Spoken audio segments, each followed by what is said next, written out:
தம்பிக்கு தான் அண்ணனாகி வாராரு வெற்றி காணும் துதிக்கையினை தூக்கி கொண்டு வாராரு வெள்ளையான உள்ளங்களில் வீட்டிருக்க வாராரு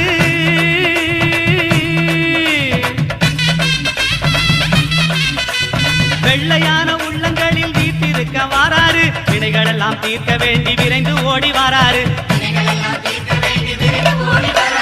வாராரு பிள்ளையாரு